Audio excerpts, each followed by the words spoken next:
Okay, so in terms of the CEO report, I'll just pick up on three things, if I may, from the report, and then happy to take any questions or comments. So first of all, really importantly, given the time that we are at in terms of transition from what's been a monumental 12 plus months, we have chosen this time specifically to launch our health and well-being offer that you can see is we're terming it the 3 R's, which is Regroup, Restore and Regenerate. And the first phase of this is to do two things, really. Firstly, to consolidate the various health and well-being support items and offers that we have created over the last 12 months, of which there are many, I have to say, to be able to describe in one place what that current package looks like, whilst at the same time going out to our population of all of our staff to have a conversation about what that looks like as a quality of offer, and B, what more we can do to really transition.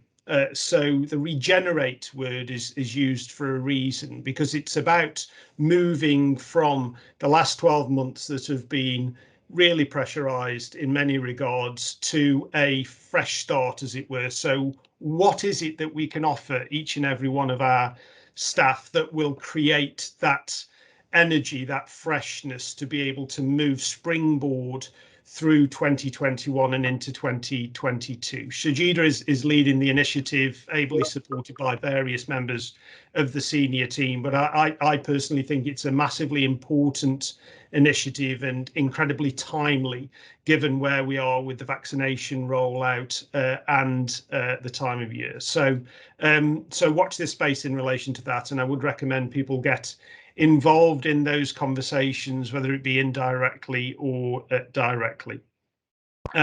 Secondly, I'll mention the system update that's described within the document.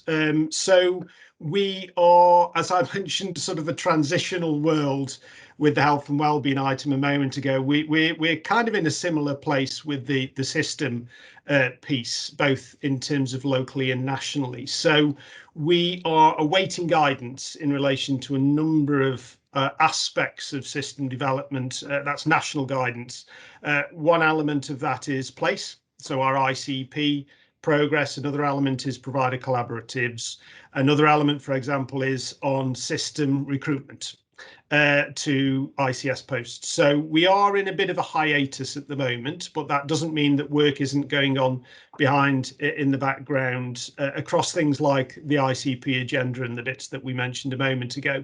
But I would hope and expect that at our next board meeting, I'm able to describe in glorious technicolor that guidance and fundamentally how it's going to springboard us as a system into the latter part of 2021 and into that formal creation of an ICS as of April 2022.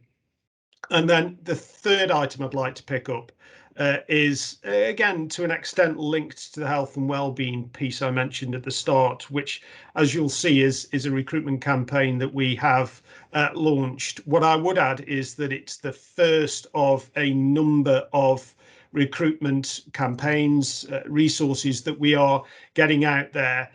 We see the importance of this really because of two key items. Firstly, recruitment to existing posts, of course, is important, and as important as it's ever been, ensuring that our existing staff have the right capacity and support around them through fully recruited to teams is vital, of course.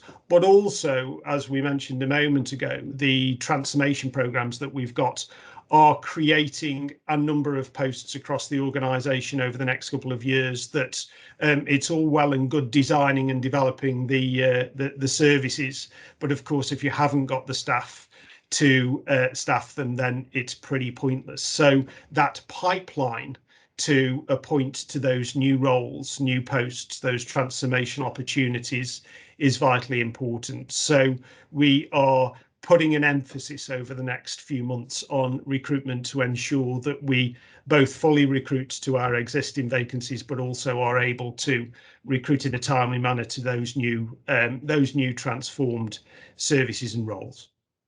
Those are the three items I wanted to pick up, David. Happy though to take any questions as usual. Thanks, Peter. We've got one or two hands up, so let's run down the list. Philip, Russell, and then Patrick.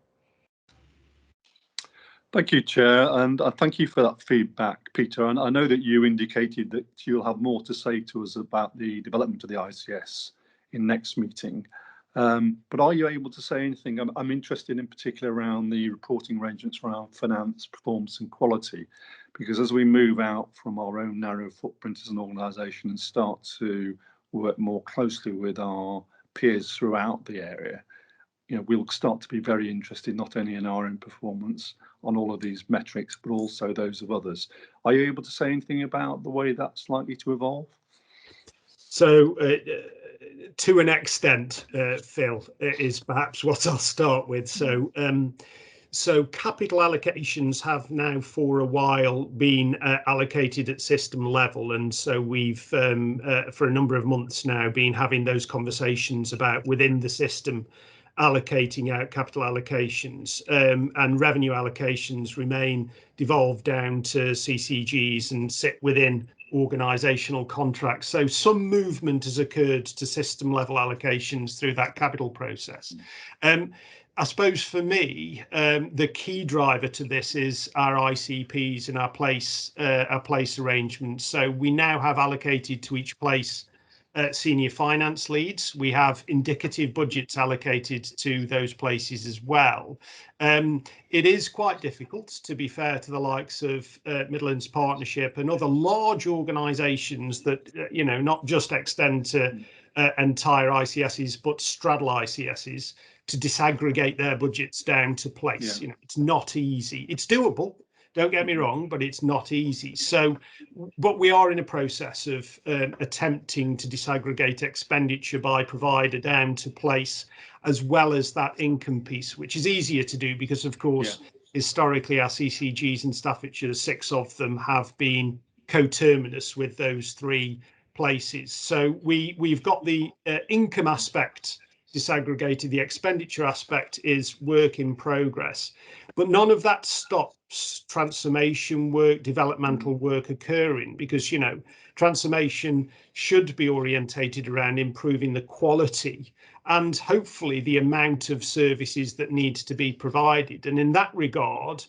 activity is counted at place level because a patient is registered to a GP practice, which in turn is registered to a place. So we are able to disaggregate activity down to place, which in turn, if transformation occurs, should enable us to understand transactional flow requirements if they in turn need to change. So there are ways and means and mechanisms to do all of this, but I don't think as of this year we're going to necessarily get guidance that will fundamentally change how revenue allocations will occur, i.e. down to place. But watch this space. Who knows? I don't have a crystal ball. I wish I did. Yeah, thank you for that, Peter. Okay, can we move on to Russell then, please? Yeah, thanks, Chair, and completely agree with your point, Peter, about the centrality of recruitment to our success over the coming year. And I noted in Patrick's assurance report from the Quality Committee some of the feedback from individual directorates about the challenges around vacancies. With that in mind, it's really a question for Shajida. Is there any hot off the press information about the success of the recruitment evening last night? Appreciate the dust won't have settled on it yet, but did we get a good turnout? Sorry, Russell, I haven't touched base yet. I've not had a chance to touch base with the team yet, so I'm afraid I can't comment. But whilst we're at board, I'll send out a few messages and wrap around and let you know. Thanks, Jada. Okay, thanks. Watch this space. Patrick. It's just a quick question, really, Peter. One of the things that's been some publicity nationally is talking about eating disorder services, and the fact that the allocated money that nationally is not getting to frontline services. Now, clearly, some of that money's got to frontline services in North Staffordshire because we've got a new service developed. My question is: has all the money that we should have had been allocated to eating disorder services in North Staffordshire?